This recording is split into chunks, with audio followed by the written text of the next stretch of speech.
Okay, here we are. April wrap-up. I'm Aislinn. Welcome back to my channel if you are returning, and welcome if you are new. This is my bookie channel. I do have a crafting channel. It's linked down below if you're interested in crafty things, but this is for books. And yeah, this is April's wrap-up. So, no particular order. Actually, I shouldn't say that. The first two books I finished in April, which I do know the order of, are Crossroads of Twilight and Knife of Dreams.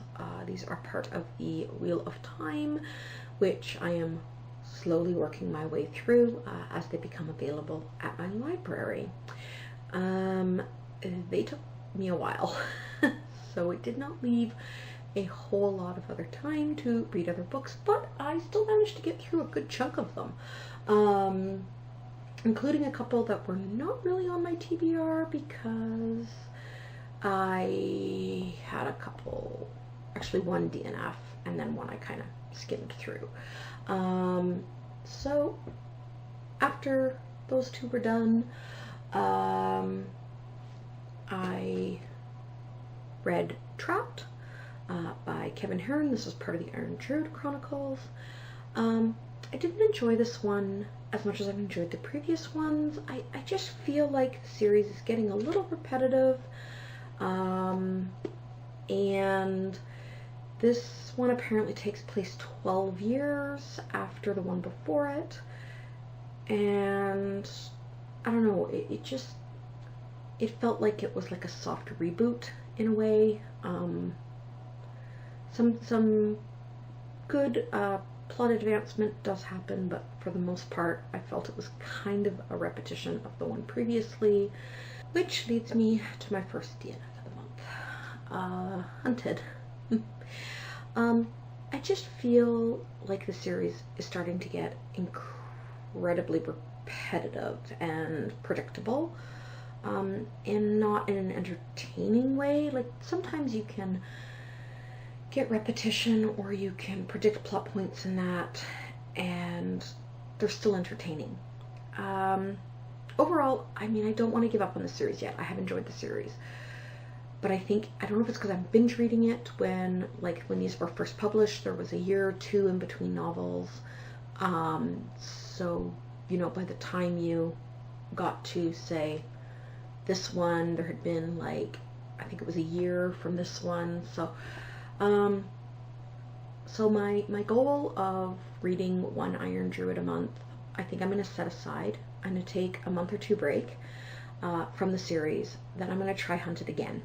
And if I still am just not feeling it, then this is where I'm going to probably end this series. Yeah, so I'm not completely decided on it. Like I said, I'm going to give it a break, come back to it, see if I enjoy it more. Which brings me to the trilogy that I read this month, and that was the Winner's Trilogy, which was Winner's Curse, Winner's Crime, and Winner's Kiss. I do feel like this was a trilogy that really could have been made a duology.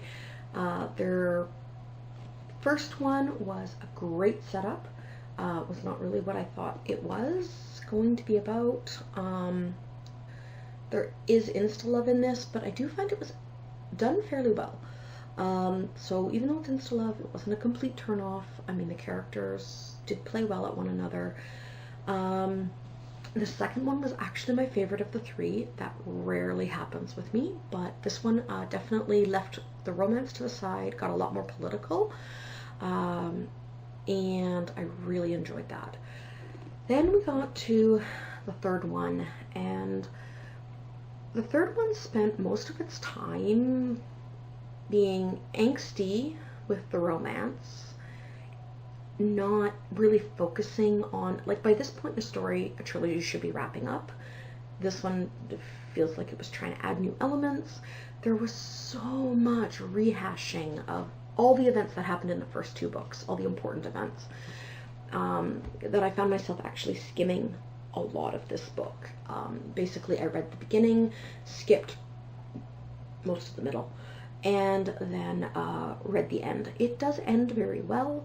I just really do think that the majority of this book was pointless and really could have been split up in between these two books and maybe made these books a bit longer, because a good half of this book, and I mean, and it's a fairly sized book. I think it's 500 pages, 470 some pages, and really for the biggest points really could have ended at like 200 and some pages. Like, it, personal opinion, but yeah, that's kind of where I felt with that one. Then you know what, I'll just continue on with my next TBR. I can't remember the order I read these in because I kind of read multiple books at the same time, so I can't really remember which ones I finished first. Midnight Bargain. I really enjoyed this one. Again, had a bit of insta-love in it, but it was very tastefully done. The romance is definitely kind of more of on a sweet side of romance. There's some politicking going on, but really it's just more like ladies coming out sort of thing, and and how they are rebelling a bit against their society. But it was really good. I did find that it ended very abruptly for a standalone. It's like it built up, the whole story built up, and then it's like time skipped like years later. You're like, wait, what happened? They could have had an awesome adventure story with this, but anyway, I do recommend if you want a quick kind of romancy standalone read with some magic and spirits, and it does have a very satisfying epilogue. So I enjoyed this one. And then from there, I read, not on my initial TBR, because I'm a mood reader, and they were new releases, new to me. One actually is a new release. It only got released, I think, a week ago, and then the other one has been out for a while, but I finally got my hands on the English translation. And that was Final Fantasy 15, The Dawn of the Future.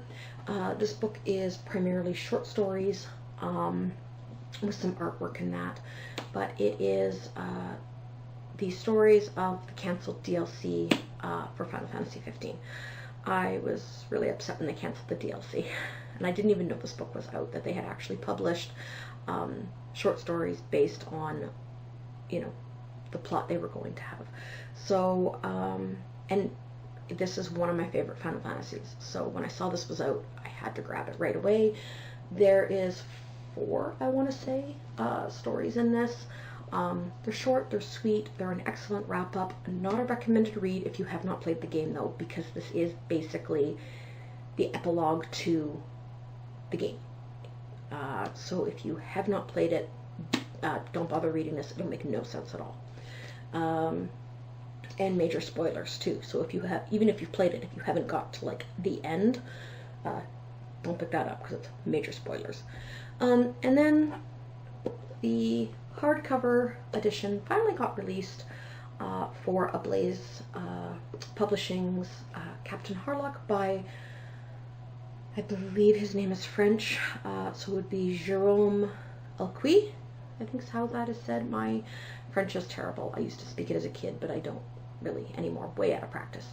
So yeah, and I mean, it's not very long. It is a graphic novel, like, so a very quick read, but a very good story. And then yesterday, oh crash, I started Lore. It will not be finished by the end of the month. I'm filming this on April 30th in the evening, and there's no way I'll have the book finished. Like, I've read like 89 pages, so like there's all that to go. So this might be one I am enjoying. I think I'm going to plug away at it in the background as I read with my May TBR, which is already posted. So this might be a long one for me to finish, but I should finish it eventually. I think that is it. I can't think of anything else. So if I did forget something, I will post it. I'll make a footnote for my May TBR, but my May wrap up, sorry. But I went through everything, and I'm pretty sure. I don't think I read any other graphic novels, or oh no, I did read another graphic novel on my Kindle. I read the Vox Machina Origin comics. So yeah, that's definitely it. That is all I've read. And I will see you guys in the May wrap up. Last time I did Media-Readathon, I did a vlog style. I don't know if I'll be able to do that again this year, but I'm gonna try. So there may or may not be a vlog weekly for that, but worst case scenario, there'll be a wrap up. That's it for now. See you guys in the next video.